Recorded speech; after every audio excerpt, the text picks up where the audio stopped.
I have a family history of Alzheimer's. My grandmother had it, my dad had it, I have it. There is a very good chance you or someone you care about has been affected by Alzheimer's or dementia.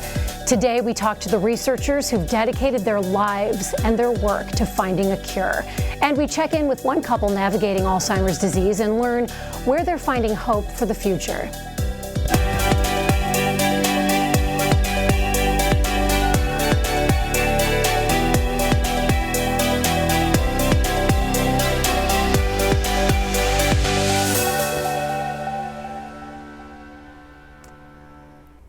Good morning, I'm Alexis Del Cid. Welcome to All Things Brain Health.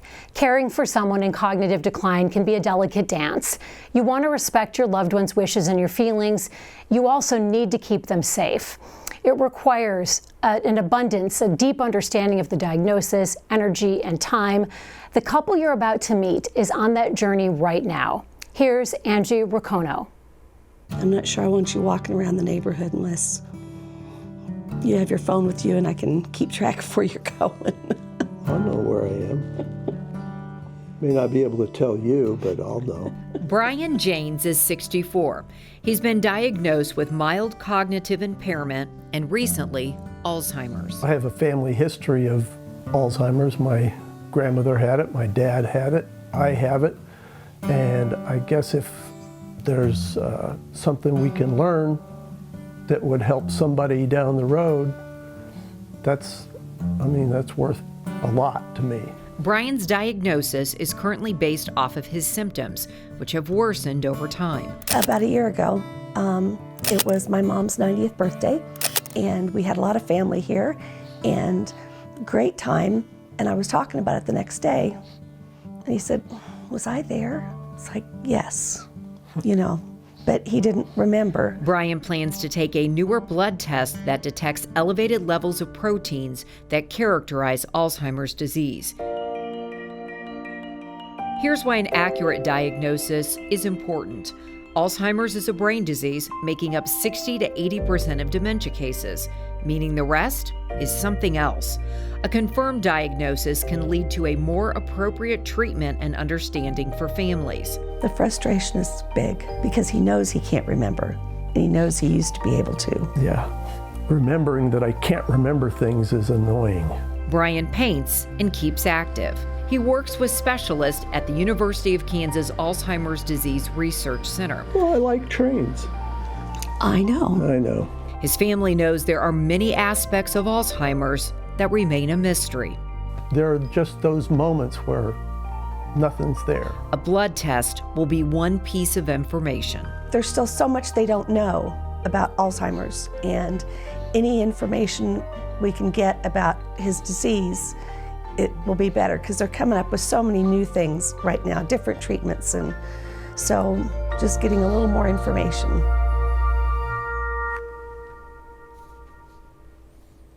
We're joined in the studio by two neurologists and experts in Alzheimer's disease and dementia. We have Dr. Jeffrey Burns and Dr. Russell Swerdlow. They are the co-directors of the Alzheimer's Disease Research Center, and these are the guys who've dedicated their life's work to finding a cure and figuring out how to tackle this. And we are so happy to be joined by Brian and his wife, Gay. They're joining us from their home this morning. Brian, how are you feeling this morning? Oh, I feel great. Good to hear. Gay, how are you doing? You were up a little earlier than Brian. Yeah, I was. I usually start work at 7, so I made sure he was up about then, so he was ready. Thank you for taking the time to join us. And we should clarify, you haven't needed to take that blood test after all. Is that correct? That's correct. Insurance did approve a PET scan, so we got that done instead, and that confirmed the diagnosis. And Gay, thank you for sharing your journey as a couple. You and Brian talked about how you notice when things are changing. Brian, do you realize when things are slipping or when there are certain things that you can't remember, or is it someone else that points it out to you? I recognize a lot of things that or events that I just can't bring forth somebody's name or Gay will ask me, so did you take care of this, or did you take the trash out? I said, well, I don't know. Right, that's a good answer. And I honestly don't. I'm not being a smart aleck, you know. Right. Gay, when we were talking a little bit before the program started, we were actually connected via Teams, and you had said you also use Life 360 when your husband goes out on errands. So what does that look like when your husband goes out on his own? If I'm sending him somewhere, I usually keep track of where he's going and making sure he makes the right turns. He recently retired, and so keeping him busy and finding things to keep him engaged has been a challenge. And so he joined he joined Genesis, the health club. And so there's 2 Genesis that are close by, and I told him, you know, go down this street and turn right at the post office. So he gets in the car and he puts it in his GPS in his phone, and it takes him to the other one. So I would see, wait, you're going to the wrong one. Right. And so I'm like, turn around and turn left at the light, and he turns right at the light. So, you know, that it helps to know where he's going. Yes, peace of mind. When we talk about Alzheimer's, Dr. Burns, we often focus on the patient. Something that often gets neglected is the caregiver and focusing on that. And it's usually the caregiver that neglects how they take care of themselves. How common is it for someone like Gay to put their own mental and physical health on the back burner? Oh yeah, no, very common. Actually, probably universal. We know that caregivers have more, stress and strain, and that translates into real physical issues and mental health issues. And so we, and it's a team effort. There's a caregiver and a patient, and it's a family disease. And so we really work hard to coach caregivers and try to, remind them, take care of themselves and pay attention to their needs, because the stronger they are, the better they can care for, their loved one. And that's so important, Gay. My dad was diagnosed with Alzheimer's, and one of the first things that the doctor said to us was, when one person has it, the whole family has Alzheimer's. So what does self-care look like for you when you feel like you're underwater? Every day I try to spend at least half hour to an hour laying down in bed, just quiet time. And I can usually get him to join me, where take a nap, just relax and kind of recharge, reset for the rest of the day. And that Are you helps ever me. able to enlist some help from another family member or a friend if you want to go run an errand or go get a haircut? How does that work? At this point, he usually comes with me. Ah, got it. Your buddy. Yeah. Yes, yeah. He wants to be involved in everything. I love that. That's very sweet. Dr. Swerdlow, Brian talked about the genetics. He has it, his dad had it, his grandpa had it. How big of a role does genetics play in the risk of someone then developing Alzheimer's themselves? Well, there's really 2 kinds of Alzheimer's genetics. There are some people who will actually inherit a mutation that will cause Alzheimer's disease with close to 100% probability, but that usually affects people in their 40s or maybe their early 50s, and we almost never see that. It's extremely rare. But there's a genetics of late onset Alzheimer's disease, which basically determines how you're wired and how your brain is going to age, and that will determine what your lifetime risk is going to be. The way I kind of frame it is that when you're born, you're a certain distance from the proverbial Alzheimer's cliff, and you're heading towards that cliff at a certain rate. And your genes determine how far you are from the cliff when you're born and how fast you're heading towards that cliff. Okay. And what can you do to slow down that speed? Well, that's a good question. Some people feel, and there's a lot of data to show that lifestyle interventions may affect that course, that speed, and how well you take care of yourself. You don't want to abuse yourself or make yourself run down faster than you otherwise would. And then, of course, we're trying to develop drugs that will change the trajectory. And I would say that we'll probably cure Alzheimer's disease when we figure out how to solve brain aging. Right. Well, you said late onset. Is there a number for late onset, an age? Yeah, well, it's arbitrary, and some people define it as 65, or some people define it as 60, but it's just kind of made up. But it's a designation between where if you get Alzheimer's past that age, almost certainly you don't have one of those mutations. And is the mutation you're talking about when there was this blood test, and you told me not to get it because it would stress me out, and I got it anyway because I wanted to know. Is the mutation the APO3? Yeah, so you're talking about the APOE gene. That's not a mutation, Okay. so that's a population variant. That's a gene that has 3 basic flavors in the population: APOE2, APOE3, and APOE4. And about a quarter of the population here in the United States has at least one copy of the APOE4. Okay. And those who have a copy of the APOE4 have an elevated lifetime risk of developing Alzheimer's. That doesn't mean they necessarily will, but they have a higher lifetime risk. And about 2% of the general population has 2 copies of the APOE4 gene. They get 1 copy from mom, 1 copy from dad, and in that case, there's actually about a 50% chance of being diagnosed with Alzheimer's by the age of 70. Got it. And then when we talk about the gene mutation, what's the gene mutation? Or Dr. Swerdlow, do you want to take that answer? There's 3 genes that we know of mutations in that will cause early onset familial Alzheimer's. And this is Alzheimer's where we see the disease passing from generation to generation, getting 50% of people in the family before an old age, like around in the 40s typically. So this is not Brian's case. This is the super rare kind that you were just talking about. And those genes are the amyloid precursor protein gene, the presenilin 1 gene, and the presenilin 2 gene. But these are extremely rare. It accounts for way less than 1% of all of Alzheimer's disease. Okay, I've got that. So Brian, you shared that was it your grandma or your grandpa?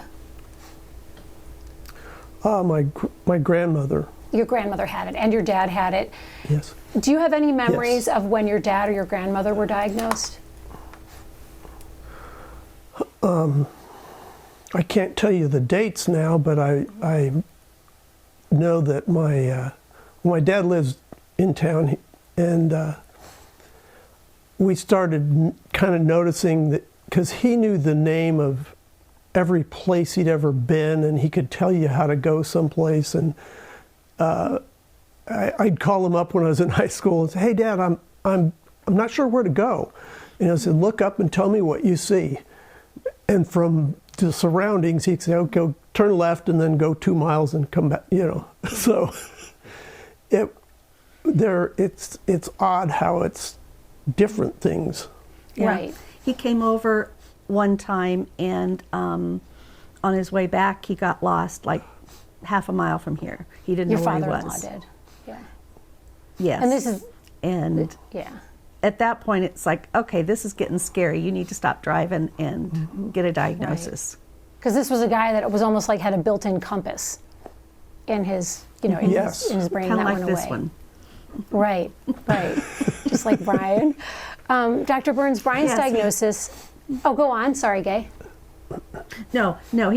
Brian has lost his GPS. He has no idea where he is, and he used to be able to tell you the same thing. Right.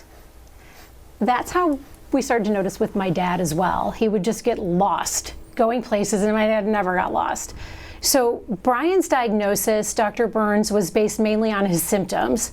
Sometimes it's really hard for family members and friends to see those symptoms when they're so close to the situation. What are the common red flags that people watching should be aware of? Yeah, no, I mean, it's a slow, progressive disease, and people close may not see it day to day. But over time, they will notice, things like, what Brian and Gay just described, which is something that Brian was always good at. Now he's starting to slip. He's starting to have problems with navigation. Other common sort of red flags, early red flags, are forgetting conversations, repeating oneself when it wasn't a trait for them before. That's a key key thing, a change for that individual. So if they're now repeating themselves, if they're now forgetting what was talked about yesterday, or having poor memory of yesterday's event, and I think Gay's already described some of that in the intro and in our discussion, where it's that forgetfulness, and it's new for that individual. It's kind of unusual and new. And then the other thing is it's persistent over time. It's not just happen once, but it's something that we're seeing accumulate over time, and it's persistent and consistent. There are types of Alzheimer's disease, which I didn't know. I thought there was just Alzheimer's and then different kinds of dementia. So what are the types of Alzheimer's disease? So Alzheimer's isn't always just a memory disease. Sometimes it usually is. Memory is usually the initial presenting feature, but we can see forms of Alzheimer's where vision is changed, and spatial ability, what we call executive function, may be the driving sort of factor, or language problems. So there's different sort of flavors of Alzheimer's, but Alzheimer's is, under the microscope, we define it the same way when we look at the brain under the microscope. But there are various forms of dementia. The introduction alluded to that, where Alzheimer's is the most common form of dementia, dementia being memory and thinking changes for an individual that are new and that are becoming a problem. That's dementia. Okay. And there's multiple types of dementia. Alzheimer's the most common, but others like Lewy body, frontotemporal dementia. These are things that we sort through and think about when we're evaluating a patient. And what kind of disease does Brian have then, Dr. Swerdlow? And how does knowing the kind help a loved one or caregiver manage it? Yeah. Well, based on the scan, one would say that this is Alzheimer's disease. Mm-hmm. But people want to know what's going on. Memory changes, and as we get older, are very insidious, and it's something that pretty much everyone experiences. And people wonder: is this just me getting older, or is this a problem here? Do I have something more? So I think just knowing what's going on, and that they're not imagining something, or making it up, or being overly sensitive, is important and helpful. And then people, need to know two other things, which is what's going to happen moving forward, and what we call prognosis. And it may be that we can tell them, you're probably not going to change much over the next couple of years, or maybe you're going to change more rapidly. And people want to know, most importantly, what can we do to help? And sometimes there are things that we can do to help, and people need to be able to plan. So it can be very helpful to have all this context and perspective about what's going on. Mm-hmm. Brian, you've talked about some of the things you enjoy, and we're going to get to the painting in a minute, but I want to ask you about the gym, because everything that I've heard from doctors is how much exercise helps clear the brain. What do you feel after you exercise mentally? Can you feel any differences? I'm not sure it's a huge difference. I guess I just feel better overall, mm-hmm. which kind of helps me focus on what's important and not the rattling, I call them noises in my head. Like the cacophony of voices and worries. Yeah. No, just kind of, wandering thoughts. Uh-huh. Yeah, so he's in, he wouldn't do well with just going and working out. He's in specific classes that are structured, and that helps him. So he's tried a step class, he's tried a Zumba class, cardio strength, and also water aerobics. So, we look on the calendar every day and say, okay, what are you going to go do today? And, He does it. Brian, I got to ask you about Zumba. I tried Zumba and I wanted to cry. I didn't know the moves. Everyone knew the dance. I didn't know I had to know a dance. How do you know the moves in Zumba? I don't. I just kind of do. I try to follow along and look what somebody else is doing, and I may be late or I may not do that. Yeah, and he comes home, I said, how was it? He says, it was a lot of activity. It is. a lot of moving. Yeah. I want to talk to you about your painting. We saw you painting, and it looks lovely. Huh? Is painting something that you have newly taken up, or have you always enjoyed it? I did a lot of art, drawing, and painting when I was a kid, but I got back to it recently a little more often. Just doing things with your hands. Yeah, that's helpful. Being physically busy and active, and rather than just sitting and reading. Sure. I mean, I do a little of each, but the activity helps me. Gay people always want to help when they hear that they have a friend who has a spouse or a partner that's been diagnosed with Alzheimer's disease, and often those people don't know how to help. What do other people do for you that helps you the most, or what do they say? What are the things people can learn from listening to you? The biggest thing is that they listen and help me when I'm trying to brainstorm different things, different activities that he can do, or, I made him a calendar, a whiteboard calendar, so he writes things on it every day. What is he going to do tomorrow, so he knows when he's going to get up, when he needs to shower, when he needs to shave, just an everyday calendar, and that helps. But yeah, friends just listening and helping me brainstorm is the biggest thing. We already have some great questions coming in from our community and some comments. So if you have something you'd like us to ask or read out loud on the program, you can send it to us on YouTube or Facebook. You'll find the links right there on your screen. Dr. Burns, when it comes to the blood test we were talking about, ultimately, Brian and Gay didn't need him to get that blood test. But how does the blood test change the process of being diagnosed and treated? Yeah, so this blood test it's new.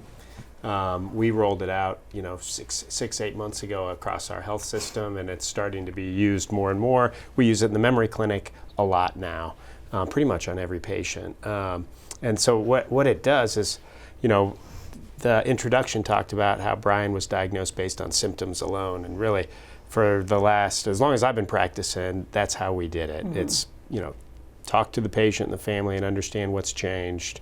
Do a little bit of memory testing or cognitive testing to try to document that objectively, and then make a judgment call. We do some other tests to rule out things like stroke and tumor, like a brain scan, but so the blood test now, what it does is it adds a dimension of that where it can tell us what might be happening in the brain.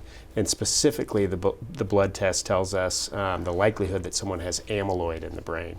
And amyloid is a part of the process of Alzheimer's disease, and it's kind of a hallmark signal that we may be dealing with Alzheimer's. So combining the symptoms and the testing, the memory and thinking testing with the blood test can really help us be more confident that we're dealing with Alzheimer's. And just one more point about the PET scan.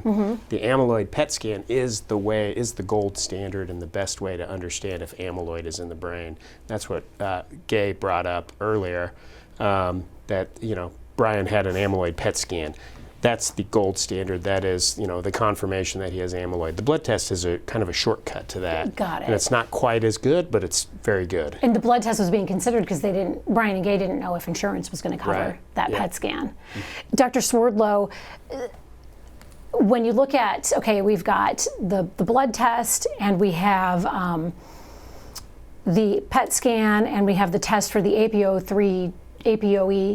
genes. APOE genes. What is the most accurate predictor, short of the PET scan, what test is the most accurate predictor telling you if you will get Alzheimer's disease? The most accurate test, well, it really depends on the context. So they provide complementary information, and at different times, different tests may be more useful. So when you're young, you may want to know how fast you're heading towards the cliff, and maybe the APOE test is going to be more useful in giving you a sneak preview on how your brain is going to age. But when you're older, you may want to know how far you are from the cliff. And the blood test or even the PET scan that Dr. Burns talked about will tell you how close you are to that cliff. So it's putting it within the context of memory problems, and are they memory problems that are happening within the context of amyloid plaques are present. So the different tests, the genetic test, the gene test, the APOE test, and the amyloid tests will give you complementary information. We've got some questions and some comments coming in, so I want to get to the community comments and the questions. The first one I have is Marie wants to know, what is stopping you from, or stopping the medical industry from making this blood test a common blood test that everyone has at their yearly physical? Yeah, that's a great question. That may be where we're headed. But right now, it's actually becoming routine for people who have memory problems. Okay. It's not yet routine for screening, and for people without memory problems, for screening and for thinking about the future and can I get a risk assessment. And the reason why is, for people with memory issues, memory problems that we think are Alzheimer's, we now have treatments that where we need to understand if amyloid is in the brain. Okay. We don't know if those treatments work for people to prevent dementia and the memory problems in the first place. So if you look at that group without memory changes, we're not yet there. We're trying to prove that we can do something about it. Okay. That's the big question: is if we know somebody's risk is high, can we do something about it? When you say memory issues are already there, there's a lot of women in menopause who have this wicked brain fog. Does that count as a memory issue, where if they're worried? Yeah. Asking for a friend. But if someone watching is worried and they're feeling fuzzy, can they then say, I have a memory issue, can you test me? Can I take the blood test? Yeah, I would say if the clinician thinks that the patient may have the early start of Alzheimer's, then that's somebody who we may want to do the blood test on. If we think it's menopause, if we're not sure, if we may want to watch for a while. Because the blood test really tells us, it's really an amyloid test. Okay. Is there this protein called amyloid in the brain? And if it's in the brain, then how do we interpret that how does the physician, clinician interpret that? If they have clear, persistent memory changes and amyloid, then it's almost certainly the start of Alzheimer's. Got it. If they don't have those clear memory changes, then people can have amyloid and actually live with it a long time and never develop Alzheimer's. So there's some nuance there, and so we do want to be careful in how we use it. Right, because it could light a panic. It could, exactly. Without any plan to tackle that in place for people who are in their 40s and they don't have that genetic mutation. Marcia wants to know, how do I go about getting genetic testing for Alzheimer's disease? When is this indicated, and can knowing one has genetic markers help them do anything to delay the onset? Yeah, boy, that's a great question. It comes up from time to time. This is going to sound kind of strange, but on a party line, we generally don't recommend that people get genetic testing to determine what their lifetime Alzheimer's risk is, for the reason that if a positive test doesn't necessarily mean that you're ever going to get Alzheimer's. And it can cause things like anxiety. There are some conceptual concerns. Could it affect maybe down the line getting long-term care insurance or something like that? That being said, there are ways to find it, what it is. I think on 23andMe, you can do it.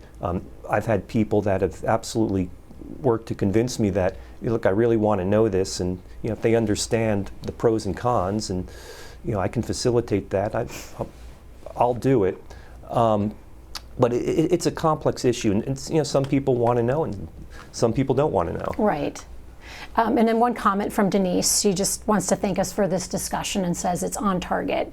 And that's a huge part and due to Gay and Brian. Thank you so much for coming forward and sharing your journey. It helps so many people. And with that, I want to get to today's takeaways. Gay, what is something that you wish you knew going into this?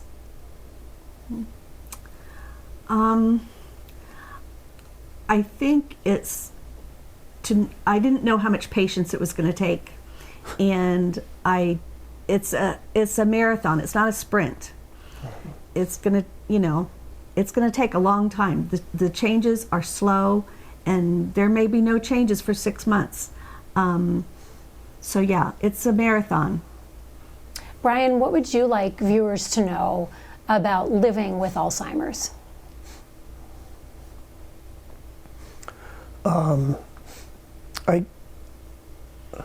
I guess the biggest thing for me is not sweat the small stuff.